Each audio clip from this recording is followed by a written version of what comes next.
people is that every person we deal with is different, despite the fact that they might look alike. You might have an African-American male 3 who all wear braids, but they're different.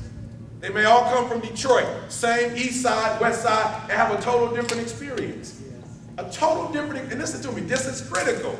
Because if we want to get the most out of this experience, and I like to believe, and I know it doesn't have everything to do with us, but I can only be responsible for myself. As a teacher, I like to believe as an educator that at some point you're going to learn. And if you're not learning, there's a problem. Can we agree? Can we just at least agree on that? Can we agree on that? That if you're not learning, there's a problem.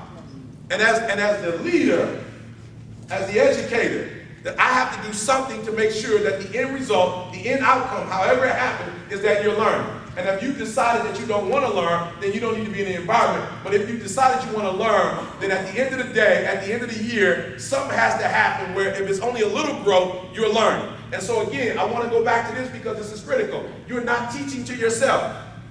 And I would like to believe that all we need is the theoretical aspect, the textbooks. But the reality is that we're dealing with a human. We're dealing with a what? Human. I need you to talk to me. We're dealing with a what? Human. And because we're dealing with humans, it's complex. And so we're going to talk about that because how do I deal with difficult people when sometimes I can be difficult? How do I communicate effectively when I have issues with communication, right? And the onus has to be on us because as educators, and it's not right, but it's a reality that if, forgive this analogy, but if the head is sick, the whole body is sick.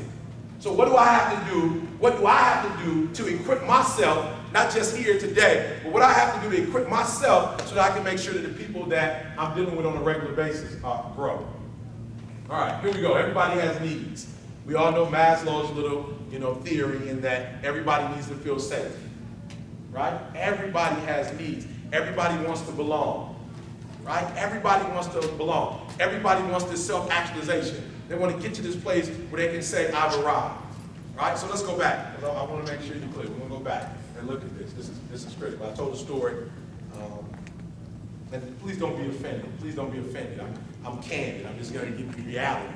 When I'm interacting, when I was younger, and my father wasn't in my life, right? You got that. My father wasn't in my life. My mother married somebody I didn't even ask to be my father, yet he's my father. All right? So we're dealing with issues. My last name has changed because my mother wanted to get married, and so he adopted me. So now I don't even have my family last name. I'm going to school with some serious issues, right?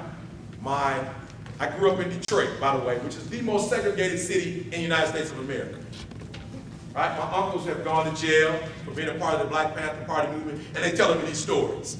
My father, who raised me, gave me the first book he gave me. I was, I think, in the 7th or 8th grade, and I thought I was in love with a white female. My father gave me a book, Malcolm X, the autobiography.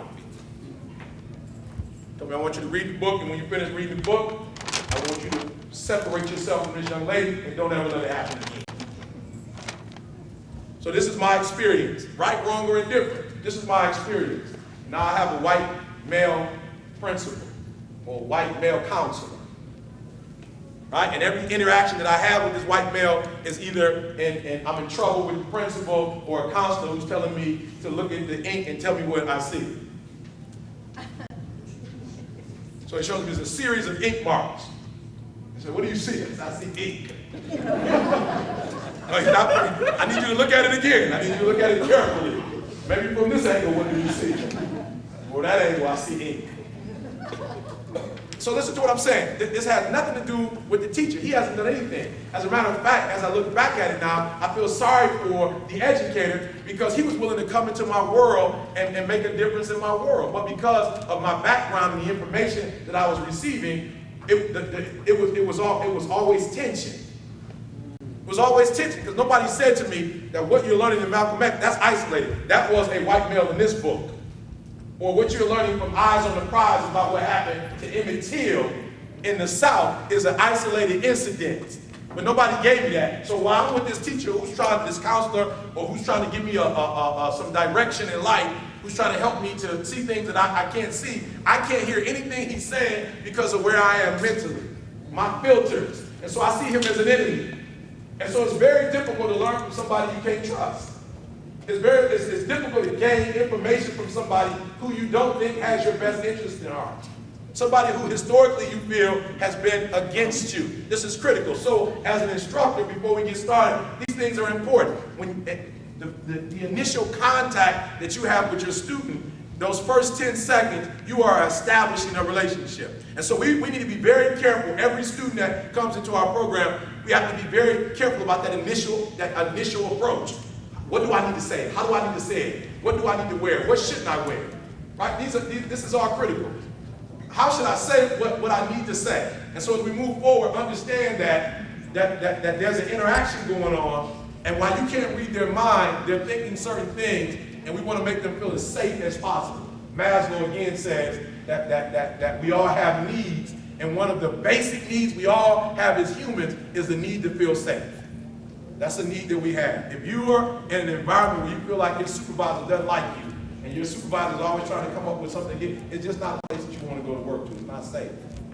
Right? When you have negative experiences with your colleagues and you don't feel safe, you tend to eat alone.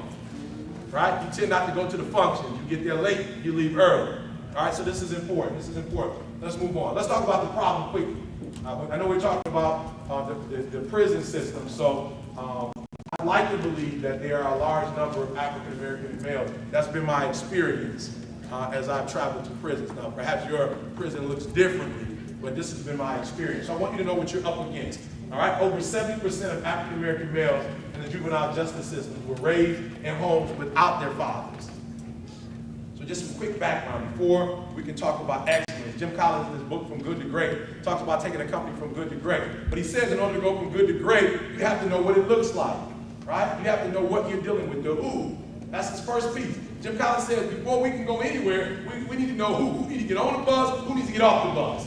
And so the first thing we're dealing with as educators is who? Who are we dealing with? Because when we know who we're dealing with, we have a greater chance of being successful. So who are we dealing with? 70% of the people that we're dealing with come from homes without fathers. And so we're educating men who have not had their fathers in their lives. So what do the characteristics look like with African American males who don't have fathers, who are raised in single parent homes? Well, they're more likely to be violent. They're more likely to be violent. So it's not a shock. Right? It's not a shock to you when you see a violent behavior. When you see a violent behavior, you know, okay, I could expect this. And you know what? The truth of the matter is I don't think that information frightens us as much as when we're taken off guard and we don't know. Right? Once we're informed, we can create a plan around that information. So they're more likely to be violent. They're more likely to have a low self-esteem. And we all know that self-esteem is critical when you're educating somebody. If a person does not believe in himself or herself, the chances of them being successful are slim enough. So we've got to do some work around creating a better self-esteem. They're less likely to finish. I want to stop there because you see the word high school, but I've noticed that males who don't have their fathers in their home, they're less likely to finish anything. They have an issue with being consistent. So one of the things that we know we need to work on is their consistency. We need to help them to create those small goals, little small goals. And watch the final one. They're less likely to be in their own children's lives. So you say, all right, the antithesis of this, because I want to bring it home. I want you to see what we're dealing with. Why are fathers important? Somebody look at this image and tell me why fathers are important. Somebody raise their hand. Tell me why it's important.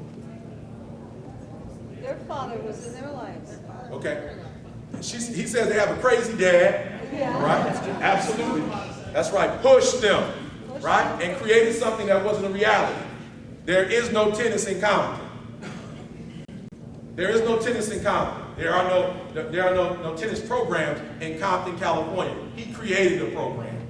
Right? He created a program. So I want to give you hope that you can create something that does not exist. Right? You can't, listen to me, you got to get this, because there's some people sitting here and you're like, you know what, I'm going back to my normal job, and I'm just going to do my part, whatever happens, happens. I want you to know that's not, you can make a difference. I want you to know you can make a difference. You just heard me say, my father was a high school dropout, my grandfather was a high school dropout, I was a high school dropout, and somebody came to me and said, I'm going to help you to get your GED so you can go to college.